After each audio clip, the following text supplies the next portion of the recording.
Hello friends, welcome you all on my YouTube channel on environmental science. दोस्तों, हम दिसंबर 2019 में पूछे गए क्वेश्चन डिस्कस कर रहे हैं। आज की वीडियो में हम 5 क्वेश्चन डिस्कस करेंगे। यह जो 5 क्वेश्चन हैं ये हमारे पैसेज सेक्शन से हैं और इस बार दिसंबर 2019 के पेपर से पहली बार 2 पैसेज हमें दिए गए थे और उसमें से हर एक पैसेज में हमें 5 क्वेश्चन दिए गए थे। तो दोस्तों, बहुत ही इंपॉर्टेंट हो जाता है। अगली बार से अब ये पैसेज वाले क्वेश्चन हमारे ज़रूर आएंगे और आपको पता होना चाहिए कि इन्हें क्वेश्चन सॉल्व करने की टेक्निक क्या है। तो दोस्तों, इस वीडियो में हम जानेंगे टेक्निक्स पैसेज सॉल्व करने की और देखेंगे लास्ट ईयर पेपर में पूछे गए पैसेज के क्वेश्चन के आंसर। तो दोस्तों, वीडियो को देखने से पहले मैं आप सबसे रिक्वेस्ट करता हूं कि आप मेरे चैनल को सब्सक्राइब कीजिए अगर आपने चैनल को अभी तक सब्सक्राइब नहीं किया, और अपने दोस्तों के साथ शेयर कीजिए। तो दोस्तों, जो पैसेज है हम यूजुअली 2 तरीके से हम सॉल्व करते हैं। कुछ लोग क्या करते हैं कि पहले पूरा पैसेज पढ़ते हैं और उसके बाद 1 बाय 1 क्वेश्चन सॉल्व करते हैं। तो दोस्तों, इसमें क्या होता है कि आप जब पूरा पैसेज पढ़ते हैं तो आपके दिमाग में आइडिया नहीं होता कि क्वेश्चन में क्या पूछा गया है, तो आप माइंड में पॉइंट नोट नहीं कर पाते ईजीली। तो जब आपको पता हो कि आपको क्या पॉइंट नोट करना है पैसेज में, तो अब उसके लिए क्या करेंगे हम बैक टेक्निक, यानी कि हम सारे क्वेश्चन पढ़ लेंगे, उसके बाद हम पैसेज रीड करेंगे। तो इसमें क्या होता है कि हमारे माइंड में क्लियर है कि हमें ये क्वेश्चन के आंसर फाइंड आउट करने हैं। तो मैं आज दूसरी जो टेक्निक है जिसमें हम पहले क्वेश्चन पढ़ते हैं उसके बाद हम पैसेज रीड करते हैं, उस टेक्निक से क्वेश्चन सॉल्व करेंगे। तो दोस्तों, देख लेते हैं हम पहला क्वेश्चन। तो पहला क्वेश्चन जो हमारा था असर्शन और रीज़न का था। जो इसमें पहला क्वेश्चन में हमें जो असर्शन दिया था, sea floor sediment are useful recorder of world wide climate change. जो हमें रीज़न दिया था वो दिया था organism living near the surface of deep sea are sensitive to variation in water temperature. तो दोस्तों, हमें क्वेश्चन पता चल गया, हमें 2 चीज़ें दी हैं, हमें पैसेज में ढूंढना है कि ये 2 चीज़ें किस पैराग्राफ से बिलोंग करती है। तो हम अगर ऊपर से पढ़ेंगे, हम पहला पैराग्राफ पढ़ेंगे। Among the most interesting techniques for analysing the earth climate history on a scale of 100,000 of year are the study of ocean floor sediments and oxygen isotope analysis. Both method are use to reconstruct past temperature. तो हमें इसमें क्या है, past temperature और each part is related to the other. तो हमें 2 technique की बात की और टेम्परेचर से रिलेटेड हमें जो हमारा रिकॉर्ड है वो हम कर रहे हैं टेम्परेचर से। तो the sea floor sediments contain the remains of organism that once lived near the surface. जो हमारा सी फ्लोर सेडिमेंट की बात हुई थी, हमारा सी फ्लोर सेडिमेंट जो कीवर्ड है हमारा मैच के पहले पैराग्राफ में, हम देखते हैं कि जो हमारा यूजफुल रिकॉर्डर है कि नहीं है। तो फिर हम आगे पढ़ेंगे। When such near surface organism dies their shell slowly settle to the floor of the ocean where they become part of the sedimentary record and one reason why sea floor sediment are useful recorder of world wide climate change. तो हमें देखिए assertion जो हमारा है बिल्कुल correct है। जो हमारा सी फ्लोर सेडिमेंट है वो हमारा रिकॉर्डर है of world wide climate change. और दूसरा जो हमें दिया रीज़न दिया है इसका, organism living near the surface of deep sea are sensitive to variation in water temperature. तो देखिए दोस्तों, हमने पूरा पैराग्राफ देखा तो इसमें हमें पहला पॉइंट मिल गया। अब दूसरा पॉइंट हम देखेंगे ये इसका जो रीज़न है वो सही है कि नहीं है। तो फिर जब हम आगे पढ़ेंगे of world wide climate change is that the number of and type of organism lives near the surface as the climate changes. तो इसमें हमें साफ साफ बोला गया है कि जो हमारा क्लाइमेट चेंज होगा तो types of organism living near sea surface वो भी हमारे चेंज होंगे। तो जो हमें क्लाइमेट चेंज हो रहा है किससे हो रहा है, हम किससे रिकॉर्ड करें, जो हमें कीवर्ड पड़ा था टेम्परेचर, रिकंस्ट्रक्ट पास्ट टेम्परेचर। तो जब हम ये दोनों लाइन पढ़ेंगे तो हमारा जो क्या है असर्शन और जो रीज़न है वो दोनों ही करेक्ट है। और आप सेकंड पैराग्राफ भी पढ़ेंगे तो उससे भी आपको कंफर्म हो जाएगा कि जो आपका रीज़न है वो करेक्ट है। तो we would expect that in any area of ocean atmosphere interface the average annual temperature of surface of the ocean would approximately that of the contiguous atmosphere. The temperature equilibrium established between surface sea water and air above it should mean that change in climate should be reflected in changes in organism living near the surface of the deep sea. तो हमें जो ये last line है ये हमारा जो reason है उसको स्ट्रॉन्ग कर देती है कि जो असर्शन का रीज़न है वही है। तो इसका जो हमारा आंसर है both A and B are true. ठीक है दोस्तों, इसके बाद हम बताएं नेक्स्ट क्वेश्चन में।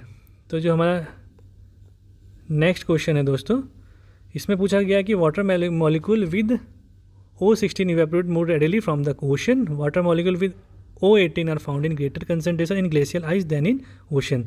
तो दोस्तों, हमने 16 और 18 की बात हमने पहले 2 पैराग्राफ में नहीं हुई, तो हम इसके बाद नीचे थर्ड पैराग्राफ पढ़ेंगे। The second technique oxygen isotope analyse is based on precise measurement of the ratio between the 2 isotope of oxygen 16 which is the most common. देखिए बात हो रही जो हम क्वेश्चन है उसे रिलेट कर रहा है O16 which is the most common and the heavier O18, और जो हमारा O18 है वो हेवियर है। तो हमें इसमें क्या बोला गया कि O16 हमारा इवेपोरेट होता है more easily from the ocean. तो because the lighter isotope O16 evaporate more readily from the ocean देखिए आप साफ साफ सेम लाइन, ये आप मैच करेंगे तो ये इजीली आपको मिल जाएगा कि जो ए है हमारा करेक्ट है। इससे आप श्योर हो सकते हैं कि आपका जो ए है वो हमारा सही है। फिर हम देखेंगे उसके आगे पढ़ेंगे, ओशन से precipitation in rich in O16, of course this leaves a greater concentration of the heavier isotopes O18 in the ocean। तो इससे लास्ट लाइन से हमें क्या बोला, जो हमारा जो आइसोटोप है O18 वो हमारे ओशन में ज़्यादा हो जाते हैं। और जो हमारा बी हमारा स्टेटमेंट है, water molecule with O18 are found in greater concentration in glacial ice than in ocean, ये हमारा बिल्कुल गलत हो जाता है, क्योंकि जो हमारा है O18 हमारा सी में ज़्यादा मिलता है। तो इसका हमारा जो ऑप्शन है वो ऑप्शन जो हम अंडरलाइन किए, आप ये लाइन पढ़ेंगे तो आपको जो रीज़न है उससे आप श्योर हो जाएंगे, क्वेश्चन का जो आंसर है उसका जो रीज़न है वो ये है। तो हमारा जो पॉइंट ए है वो हमारा खाली सही है। इसके बाद नेक्स्ट क्वेश्चन में आते हैं, consider the following statement regarding the ratio of O18 and O16। तो हम पहला जो पैराग्राफ, थर्ड पैराग्राफ है, हम ऑलरेडी रीड कर चुके हैं। इसमें हम देखेंगे कि जो हमारा O16 है, O16 हमारा क्या है, ज़्यादा है ग्लेशियल आइस में, और हमारा जो सी में है O18 ज़्यादा है, ये हमारा इसमें दिया गया है। इसके बाद हम जो नेक्स्ट पैराग्राफ पढ़ेंगे, thus during the period when glacial ice extensive the concentration of O18 sea water increases. हमारा जब ग्लेशियर आइस एक्सटेंसिव होती है तो हमारा O18 सी वाटर में ज़्यादा होता है। Converted during warmer interglacial period when the amount of glacial ice drop dramatically. जब हमारा ग्लेशियल आइस हमारी वो मेल्ट हो जाती है dramatically, the amount of O18 related to 16 ocean water also drop. तो हमारा क्या है, जो O18 है वो हमारा कम हो जाता है और O16 हमारा यानी कि उतना ही रहता है। तो जो हमारा बी पॉइंट है, ए पॉइंट है, it is greater than 1 in ocean water, ये हमारा वेरी करता है, ये हमारा 1 नहीं रहता है। तो ये जो स्टेटमेंट है ये दोनों कॉन्ट्राडिक्टरी है, तो जो हमारा ए है वो गलत है। इसके बाद जो हमारा दूसरा है कि it is less than 1 in glacial ice. Glacial ice में हमारा O16 की कंसनट्रेशन ज़्यादा होती है और O18 कम होती है। तो आप पैराग्राफ थर्ड और पैराग्राफ फोर्थ के शुरू की 4 लाइन पढ़ेंगे तो आपको पता चलेगा कि दोनों कंडीशन में, यानी कि आपका वार्म कंडीशन में भी और जब हमारी एक्सटेंसिव ग्लेशियर आइस यानी कि आपका विंटर में भी, जो आपका रेशियो लेस देन 1 रहता है। तो इसका जो आंसर है वो हमारा बी होगा। ठीक है दोस्तों, ये हमारा इसका आंसर बी है। इसके बाद हम आते हैं नेक्स्ट क्वेश्चन में। नेक्स्ट क्वेश्चन में हमें क्या पूछा गया है कि 4 स्टेटमेंट दी गई है। तो हमें फोर्थ जो हम पैराग्राफ पढ़ रहे थे उसमें हमारा क्या था कि आप सारी स्टेटमेंट देखेंगे कि O16, अब ये देखिए स्टेटमेंट, पहले आप स्टेटमेंट पढ़िए उसके बाद आप देखिए कौन सा पैराग्राफ में। तो O16 in ocean water as compare to that in cold water, यानी कि जो रेशियो है हाइयर है, higher O18 by O16 in the calcium carbonate shell of organism compare to that in cold period, ये आपका दिया है। थर्ड दिया है higher O18 divide 16 the glacial ice age compare to that in cold period. ठीक है दोस्तों, ये दिया है। और हमारा फोर्थ क्या है, lower O18 divide by O16 in the glacial ice age compare to that in cold period. तो जो हमारा रेशियो है वो हमारा क्या इंक्रीज़ होता है, यानी कि मोर देन 1 तो नहीं कहेंगे मगर हमारा हाइयर रहेगा ग्लेशियर, क्योंकि हमारी जो O16 है वो हमारी मेल्ट होकर सी में आ चुकी है। तो हमारा जो ऑप्शन 3 है वो इसका हमारा सही होगा। ठीक है दोस्तों, आप ये दोनों पैराग्राफ पढ़ेंगे तो आपको इसका आंसर आपका एग्जैक्ट पता चलेगा, आप श्योर हो जाएंगे कि ये 3 है इसका आंसर। फिर इसके बाद देखेंगे हम लास्ट स्टेटमेंट, लास्ट क्वेश्चन। तो लास्ट क्वेश्चन जो हमें दिया था, तो एवरेज, इसमें हमें 3 स्टेटमेंट दी गई थी, हमें अब देखना है कौन सी हमारी स्टेटमेंट करेक्ट है। तो आप जब इस पूरा पैराग्राफ को एक बार आप ख़त्म कर चुके होंगे, हमने फोर्थ पैराग्राफ पढ़ा, आप पूरे पैसेज को पढ़ेंगे, दो हमारे हैं, वो स्टेटमेंट आपको नहीं मिलेगी, मैंने पढ़ चुका हूँ, तो आप एक बार देख लीजिएगा ध्यान से। ठीक है दोस्तों, तो हमारा the average annual temperature of the ocean surface is close to the temperature of contiguous atmosphere. तो हमारा देखिए दोस्तों, ये जो स्टेटमेंट है साफ साफ हमारी लिखी गई थी पैराग्राफ नंबर 2। तो पैराग्राफ नंबर 2 में आप देखेंगे तो ये साफ साफ स्टेटमेंट, तो हमारा जो ए है वो सही है। उसके बाद changing climate change can be estimate from O16 ratio in the calcium carbonate shell of organism. तो ये हमारा साफ साफ लिखा है, आप पढ़ेंगे पैराग्राफ 4 में। ठीक है दोस्तों, तो जो हमारे सेल है इनसे हम क्लाइमेट डिटरमाइन द वेरिएशन कर सकते हैं, फाइंड आउट कर सकते हैं। फिर उसके बाद हमारा थर्ड है O18 by O16 ratio in warmer period is less in ocean. ठीक है दोस्तों, as compare to that in cold period.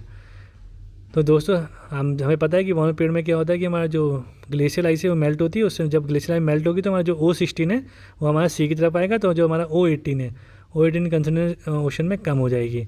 तो ये हमारा वार्मर पीरियड में कम होगा, और as compare to that in cold period में हमारा जो है इसका उल्टा होगा। तो हमारे तीनों स्टेटमेंट जब आप पढ़ेंगे, यानी कि जब लाइन पढ़ेंगे सारा, तो तीनों स्टेटमेंट हमारी करेक्ट है। आई होप आपको वीडियो पसंद आया होगा और आप समझ पाए होंगे। अगर आपको कुछ समझ नहीं आएगा तो वीडियो में हमें कमेंट करके ज़रूर बताएं और देखते रहें हमारी दिसंबर 2009 की सीरीज़। इसमें आगे के वीडियो में हम सॉल्व करेंगे कुछ और क्वेश्चन। धन्यवाद।